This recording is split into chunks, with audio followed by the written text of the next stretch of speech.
নমস্কাৰ বন্ধুসকল, স্বাগতম জনাইছোঁ জবছ ফৰ আছামৰ এটা গুৰুত্বপূৰ্ণ ভিডিঅ'লৈ। বন্ধুসকল, আমি আজি এই ভিডিঅ'ত আলোচনা কৰিম ADRE 2.0ৰ অমাৰ ছিটখন আপোনালোকে কেনেদৰে ফিল কৰিব বা ইয়াত ফিল কৰোঁতে আপোনালোকে কি ভুলৰ কাৰণে ৰিজেক্টেড হ'ব পাৰে সেই গোটেইখিনি বিষয়ে আমি এই ভিডিঅ'ত বিতংভাৱে আলোচনা কৰিম।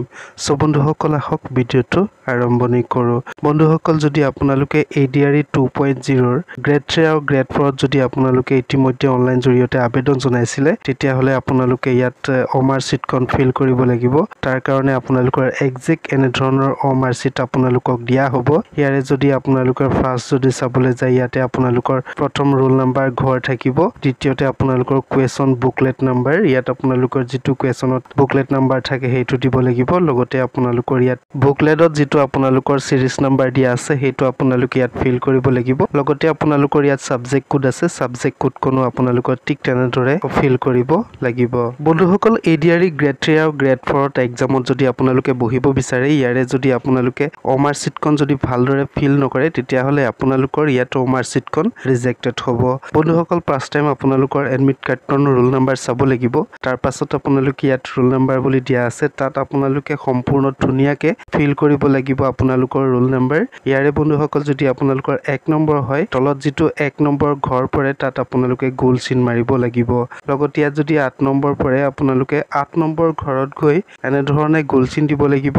যদি আপোনালোকে 0ত নেক্সট হয়, 0 ঘৰটোত আপোনালোকে এনেধৰণৰ গোল দিব লাগিব। এণ্ড আপোনালোকৰ নেক্সট যদি 0 হয়, 0 ঘৰতে গোল দিব লাগিব। নেক্সট যদি আপোনালোকৰ 3 নম্বৰ পৰে, 3 নম্বৰ ঘৰত আপোনালোকে এনেধৰণে গোল কৰিব লাগিব। গোল চিন দিওঁতে এটা কথাই মনত ৰাখিব যে গোল চিনৰ বাহিৰত আপোনালোকে গোল কৰিব নোৱাৰিব। যদি আপোনালোকে বাহিৰত গোল কৰি দিয়ে তেতিয়াহ'লে আপোনালোকৰ এনচাৰ শ্ব' নকৰিব। লগতে বন্ধুসকল, ইয়াৰ যদি কুৱেশ্যনৰ বুকলেট নাম্বাৰ যদি আপোনালোকে এনেধৰণৰ থাকে তেতিয়াহ'লে আপোনালোকে ইয়াত ফিল কৰিব লাগিব। ফিল কৰাৰ পাছত আপোনালোকে যদি ইয়াত উদাহৰণস্বৰূপে যদি 5 নম্বৰ হয়, 5 নম্বৰ ঘৰত আপোনালোকে গোল চিন কৰিব লাগিব। 4 নম্বৰত যদি হয় আপোনালোকে 4 নম্বৰ ঘৰতে গোল চিন কৰিব লাগিব। 0 যদি হয় 0ত আপোনালোকে গোল কৰিব লাগিব। নেক্সট 1ত যদি হয় আপোনালোকে 1ত গোল চিন মাৰিব লাগিব। লগতে বন্ধুসকল, যদি আপোনালোকে ইয়াত সিৰিজ দিয়া আছে, কুৱেশ্যন বুকলেটত যিটো আপোনালোকৰ সিৰিজ নাম্বাৰ দিয়া থাকে সেইটো আপোনালোকে ইয়াত ফাৰ্ষ্ট লিখিব লাগিব আখৰেৰে। লিখাৰ পাছত আপোনালোকে তলত গোল চিন মাৰিব লাগিব। যদি আপোনালোকৰ উদাহৰণস্বৰূপে A হয় তেতিয়াহ'লে আপোনালোকে Aত গোল চিন মাৰিব লাগিব। যদি আপোনালোকৰ B হয় আপোনালোকে Bত গোল চিন মাৰিব লাগিব। লগতে আপোনালোকৰ ইয়াত সাবজেক্ট কোড দিয়া থাকিব। সাবজেক্ট কোড যদি আপোনালোকৰ 2 নম্বৰ হয়, 0টো থাকিব। ইয়াত আপোনালোকে 0ত আপোনালোকে গোল কৰি 2 বা 3ত আপোনালোকে গোল কৰিব লাগিব। বন্ধুসকল, তেনেদৰে আপোনালোকে গোল কৰি অমাৰ ছিটখন সম্পূৰ্ণকৈ ফিল কৰিব পাৰিব।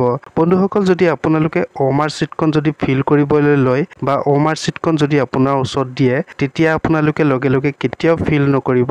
কাৰণ আপোনালোকে যেতিয়াই এক্সামত বহিব যায় কিছুমান এক্সাইটেডত থাকে, কিছুমান টেনশ্যনত থাকে। যদি আপোনালোকে টেনশ্যনত যদি ফিল কৰে আপোনালোকৰ কোনোবা নহয় কোনোবা এটা ভুল হ'ব। যদি আপোনালোকৰ ভুল হয়, এক্সাম দিয়া নিদিয়া একে কথা হ'ব। লগতে ADRE গ্ৰেড 3 আৰু গ্ৰেড 4 সকলো পৰীক্ষাৰ্থীলৈ মোৰ ফালৰ পৰা বহুত শুভেচ্ছা জনালো। আপোনালোকৰ এক্সাম ভাল হওক। লগতে যদি আপোনালোকে প্ৰেক্টিচ কৰিব বিচাৰে, অমাৰ ছিটখন আপোনালোকে হোৱাটছআপ গ্ৰুপত পাব। তাৰ কাৰণে আপোনালোকে ডিছক্ৰিপশ্যনত হোৱাটছআপ নাম্বাৰ দিয়া আছে বা হোৱাটছআপ গ্ৰুপ দিয়া আছে, তাত আপোনালোকে ক্লিক কৰি হোৱাটছআপত জইন হওক। জইন হৈ আপোনালোকে অমাৰ ছিটখন ডাউনলোড কৰিব পাৰিব। সো বন্ধুসকল, আজিৰ ভিডিঅ'টি ইমানখিনিয়ে। মই আপোনালোকক ইনফৰমেশ্যনখিনি দিলোঁ। যদি ভিডিঅ'টো চাই ভাল লাগিলে প্লিজ লাইক কৰি দিয়ক, শ্বেয়াৰ কৰি দিয়ক। লগতে বন্ধুসকল কমেণ্ট কৰি জনাব ইনফৰমেশ্যনটো পাই কেনেকুৱা পালে। ধন্যবাদ।